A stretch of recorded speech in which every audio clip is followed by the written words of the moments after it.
Hola, mi nombre es Ámbar Gallardo. Voy a responder a una serie de preguntas que me propuso la artista visual Yohari para un proyecto de difusión de artistas guanajuatenses. Entonces, comienzo. Yo soy escritora del Bajío. Pues los géneros en los que más me desarrollo, los que me desenvuelvo y tengo publicaciones han sido en cuento, en poesía, y a la vez mi trayectoria he intentado de cierta forma pues cultivar el ensayo. La novela es un género que siempre he coqueteado con él, pero al que nunca me he acercado de lleno. Mis publicaciones son un cuentario titulado La infancia de los brujos, que narra pues la historia de infancias inmiscuidas en una violencia sobrenatural, podemos decir, que los obliga a convertirse en el monstruo de su propia historia. Son historias más trágicas que de terror o sobrenaturales, pero usualmente ese es pues es la obsesión que yo tengo como artista, el cómo la violencia a veces se tiñe de tantos matices que la mente se fragmenta pues en historias contextualizadas en zonas rurales o urbanas enrarecidas, ¿no? Donde la violencia, tanto individual como colectiva, implosiona. Tengo un poemario titulado Babel me cortó la lengua, que salió bajo la editorial Desde el Fuego, donde ahí pues trabajo una de mis principales obsesiones, que son los mitos hebreos y esta tradición mítica de la diosa blanca. Va siguiendo la travesía de un yo poético que le han cortado la lengua e intenta hablar con dioses, con héroes, con una multitud de seres que viven como en una dimensión onírica para que la regresen al primer llanto, al primer grito, que es el lenguaje, ¿no? Podemos decir sobre mí que mis aficiones son esas, el terror visto desde una postura totalmente política, aunque una de otras de mis posturas es que todo es político, pero ya saben, creo que a veces se tiene que enfatizar esto para que se vea que los géneros de ficción más bien, siempre están en una jerarquía que logra desestabilizar el status quo. Ese es como uno de los lineamientos que sigo como escritora y que disfruto también. A la vez soy maestra. Di 3 años a un taller literario, tertulia literaria, a un grupo de bachillerato.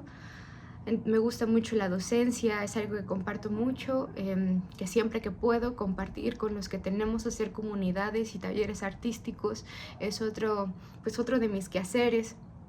Me titulé en la licenciatura en Letras Españolas con un trabajo dedicado a lo monstruoso femenino, que es otra de mis obsesiones, como un punto culmen de las imágenes a las que siempre regreso, para que se den una idea del trabajo que yo hago, tanto en cuento, en narrativa, como en poesía. Mi trayectoria comienza desde que soy muy niña, cuando gané los premios infantiles de literatura León, si no me equivoco fueron los de 2010, en el género de cuento. He ganado otros premios, también de los premios de literatura León, pero ahora en el género pues ya grande, en 2023 con una mención honorífica con mi cuento sobre las aves y los muertos, y en 2025 con mi cuento Mala Sangre. Usualmente mi narrativa siempre tiende a tener vínculos con lo poético, entonces decir que manejo dos géneros distintos realmente también sería pues generalidades que tengo que decir, ¿no? Porque realmente yo siento que siempre las artes están tendiendo puentes entre sí, ¿no? No existirían sino esta gran puente que hay entre la música y la poesía, o entre las artes plásticas y la narración, etcétera. Pero pues esos son otros temas, y creo que cada artista se va configurando respecto a su contexto y respecto a la manera en la que sus obsesiones tejen su vida diaria. ¿Qué problemáticas presenciaste en tu carrera por ser mujer? Es otra de las preguntas, y también creo que un punto culmen de por qué nos reunimos aquí, por qué hago este video. Desde que fui a mi primer taller literario, cuando era muy joven, tenía aproximadamente, que serán tal vez unos 13 o 14 años, me vi enfrentada a algo que en ese momento aún no había relacionado con violencia de género. Aún no estaba pues tan en boga yo en estos temas, de los que luego hasta terminaría escribiendo, pero puedo decir que sí es algo que ha estado impactando en mi carrera, a veces de formas de las que ni siquiera me doy cuenta, ¿no? En este primer taller literario me vi enfrentada pues a que la mayoría de los participantes eran chicos, un poco más grandes que yo, y el primer día que fui a ese taller, les cuento como una anécdota, me pusieron en una silla que estaba bien. Usualmente cuando te enfrentas a un taller siempre tenemos que hablar de que se enfrentan, es la primera vez que enfrentas tu trabajo, que es básicamente tu vida, a una serie de desconocidos que no van a hablar de ti, ¿no? Van a destrozar tu texto, pero de cierta forma tú sientes que te destrozan a ti. Entonces, como yo era muy joven, apenas empezaba en la escritura, por así decirlo, pues mi texto lo invalidaron bastante, y quiero hacer esta acotación sobre todo porque no lo invalidaron por ser malo, sino porque era muy niña, era una de las cosas que más me decían, ¿no? Como si la literatura tuviera que tener literatura con voz de masculina y con voz femenina, ¿no? Fue extraño, sí, porque estas mismas personas que a veces defienden el hecho de separar el arte del artista, realmente nunca lo hacen, ¿no? Son este tipo de personas, o de las que me he enfrentado a lo largo de mi carrera, que si tú dices que tienes una postura donde lees a más mujeres, por ejemplo, que a hombres, te dicen que no se debería de hacer separarlo, ¿no? Sin embargo, son las mismas personas que siempre lo están haciendo y que le ponen voz a los géneros y bla, bla, bla, ¿no? Porque otro ejemplo que les voy a dar para otra de las problemáticas que he enfrentado en mi trayectoria literaria es estar con un escritor de renombre. Yo ya tenía material publicado, ya tenía una trayectoria más o menos establecida, y este autor leyó uno de mis cuentos, que de hecho se incluye en La infancia de los brujos, y dijo que ese cuento estaba demasiado bien hecho y que hasta parecía que tenía una voz masculina, y eso le impresionó mucho, que mi voz de escritora era una voz masculina. Yo no supe cómo tomarme ese, pues, podemos decir, pseudo halago a mi trabajo, porque la verdad es que no me lo pareció para nada.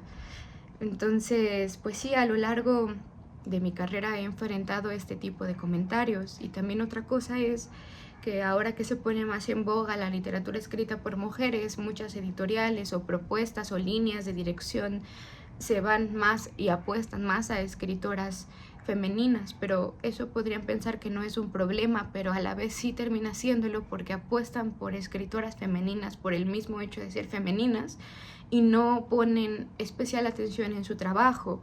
Y yo como artista creo que lo más importante que te puede dar un jurado o lo que sea es hacer hincapié en tu trabajo y no en lo que tú eres, ¿no?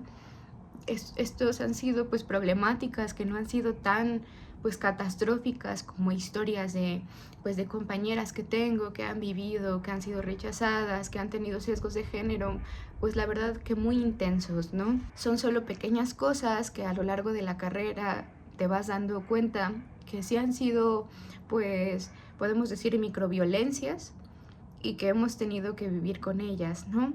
Otra de las preguntas que Johari me propone es: ¿qué piensas sobre la desigualdad del género que existe en el mundo artístico? Pues es algo total y vilmente catastrófico, ¿no?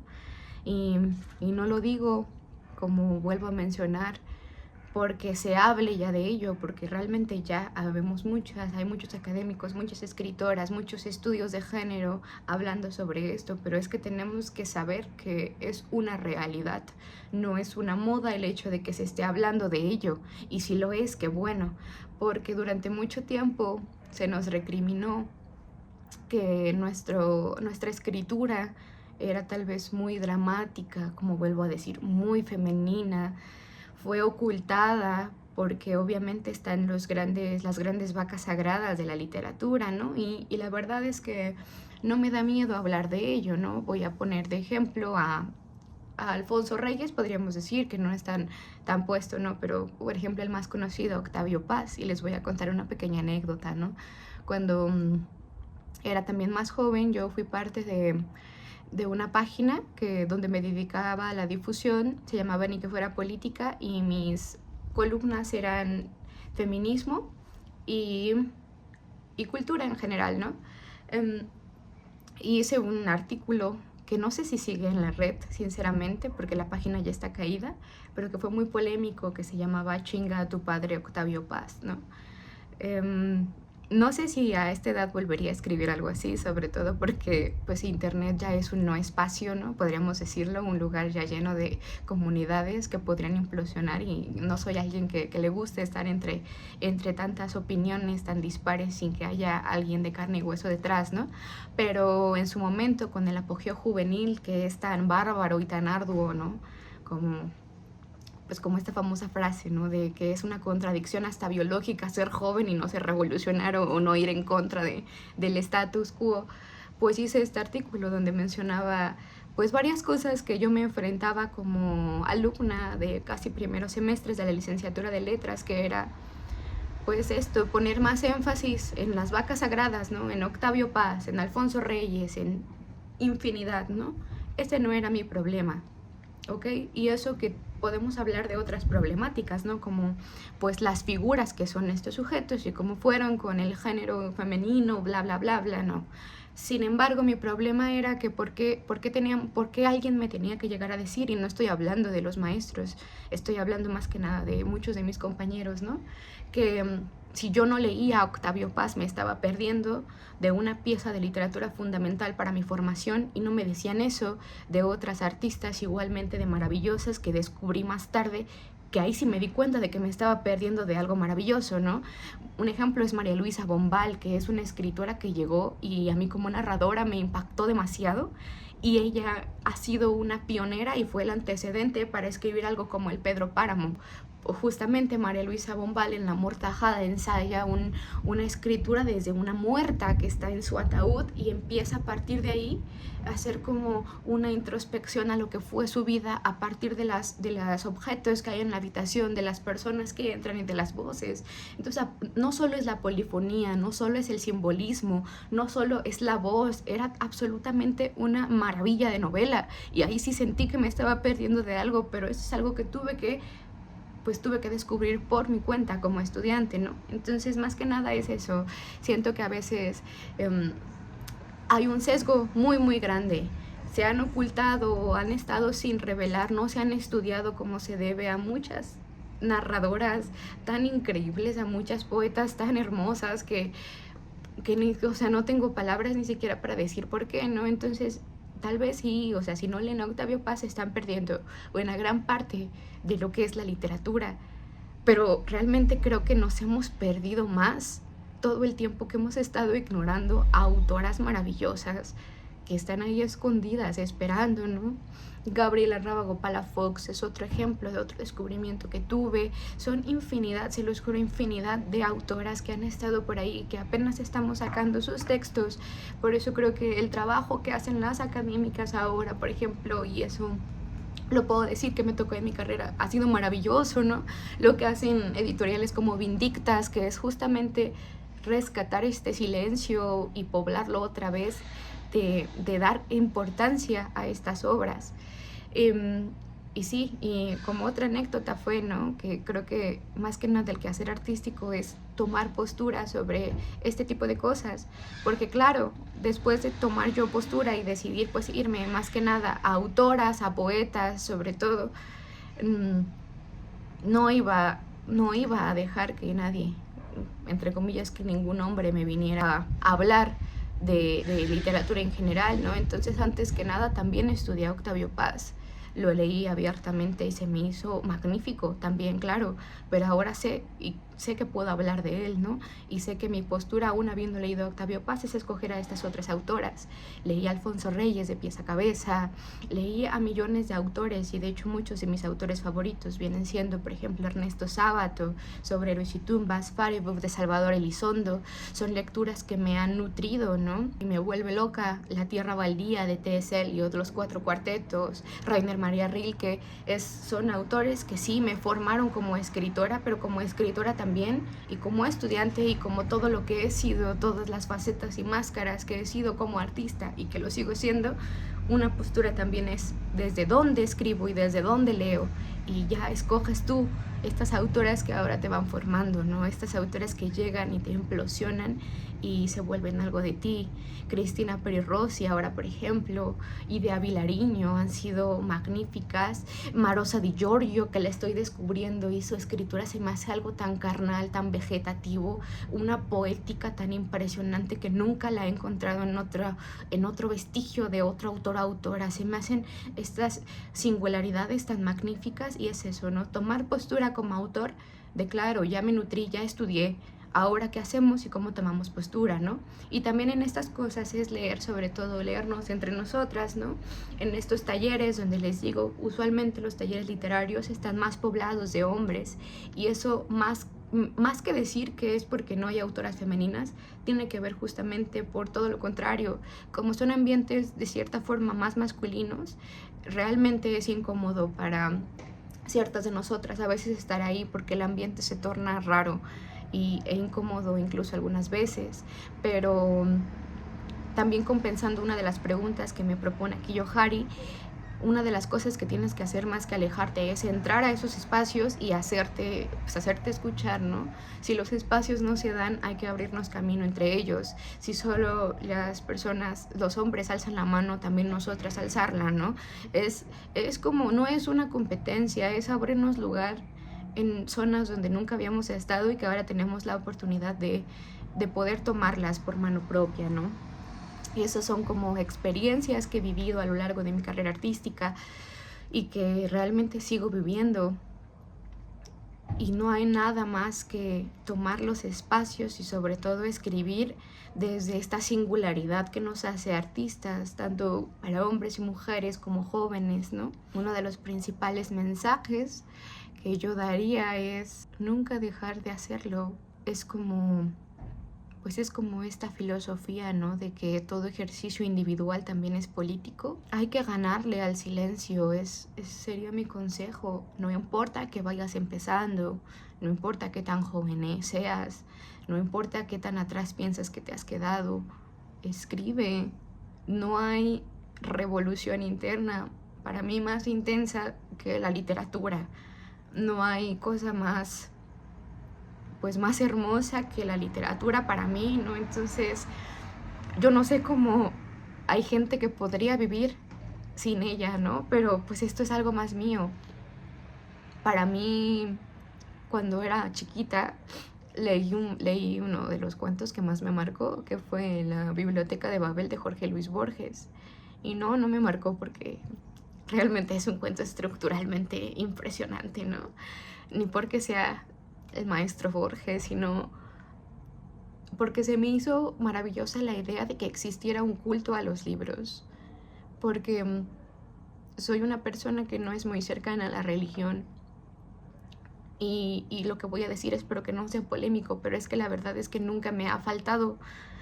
Y si me pongo a pensar por qué nunca me ha faltado, a mí, que yo considero que lo sagrado, lo divino y todos estos rituales son imprescindibles para el ser humano, porque realmente con esta cotidianidad arrolladora, con este sin futuro y todo, tenemos que anclarnos a algo, ¿no? No me ha hecho falta, no porque sea atea, sino porque siempre he considerado que no hay mayor atajo, mayor forma, mayor vía para llegar a lo sagrado, a Dios, si lo quieren ver así, que el arte. Es una conexión tan preciosa con algo fuera de nosotros o de nosotros mismos, les digo como quieran verlo, que es la vía, es la conexión más profunda que yo encuentro para rescatarme, porque realmente yo no sé qué sería de mí si no hubiera encontrado la literatura como no solo mi refugio, ¿no? Sino también mi trabajo, mi forma de vida, mi rutina, porque un artista siempre está viendo como artista.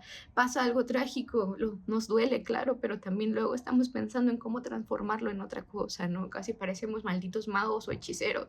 ¿Cómo transformo esto en otra cosa, no? Es una alquimia del verbo brutal que nos acompaña a nosotros y sobre todo a nosotras como creadoras, y en esto es algo que también creo fervientemente, ¿no?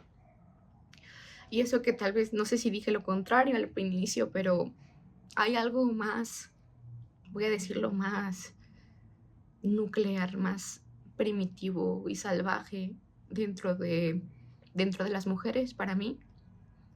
Algo, algo que ni siquiera sé si tenga nombre y no me gustaría que lo tuviera, porque así sería, así es más difícil deshacerse de él, que nos conecta con algo, con una energía, una sensibilidad tan brutal, tan escindible en el cuerpo.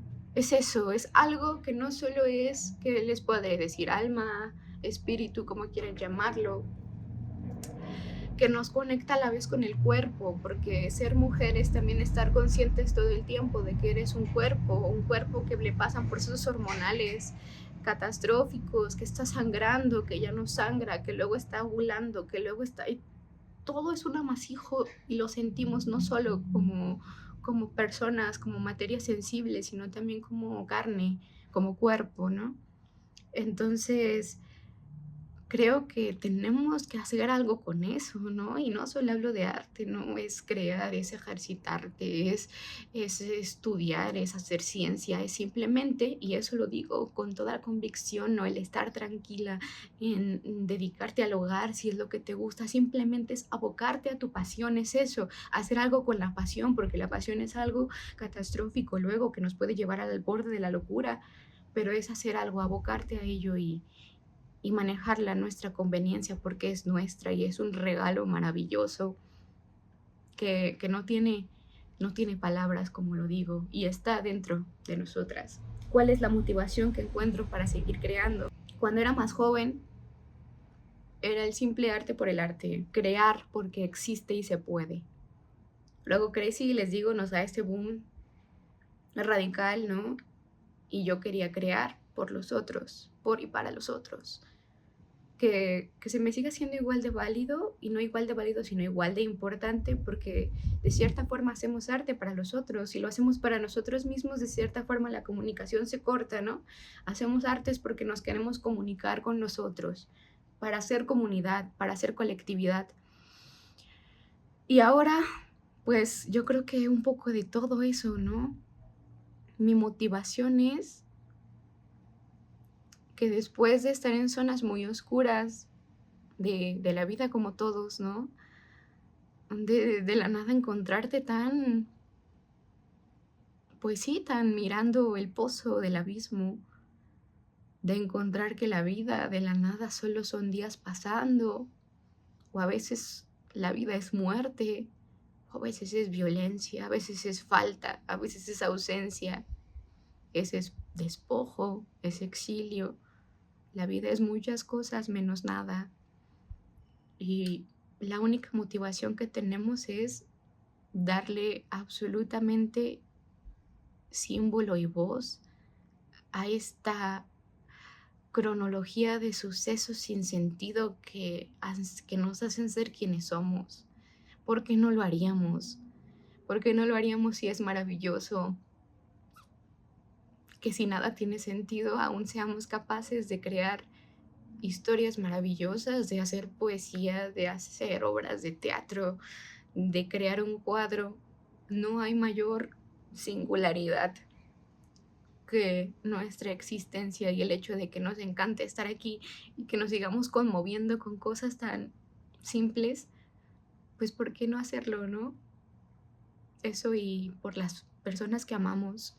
No hay cosa más bonita en la vida que el amor. Aunque suene cursi, ¿no? Si yo fuera, probablemente mi yo infantil que esté viendo esto se esté riendo de mí por ser una maldita cursi, pero hace poco leí a Raúl Zurita, ¿no? Además de su gran frase de que toda declaración es urgente porque vamos a morir, de amor es urgente, me di cuenta de que su poesía me conmovió tanto porque él escribe desde un amor tan terrible al género humano, desde un amor al paisaje, a la tierra, al lugar que nos hace ser quienes somos, que no hay otro motivo que simplemente eso, ¿no? Crear para seguir leyendo a Zurita, para algún momento que el arte sea considerado un trabajo y se nos pague dignamente. Seguimos aquí y estamos esperando que en algún futuro todo trabajo sea digno, porque realmente casi ninguno lo es, pero resistir siempre es ser parte, ¿no? Y no hay nada mejor que ser parte de una comunidad de artistas, si me lo preguntan. Yo que crecí con una madre artista, con un padre artista, no hay cosa más hermosa que ser artista y sobrevivir a ello. Y también los que mueren, ¿no? Pero ese es otro tema. Muchas gracias. Aquí les dejo este video y mucha suerte con la difusión de estas artistas.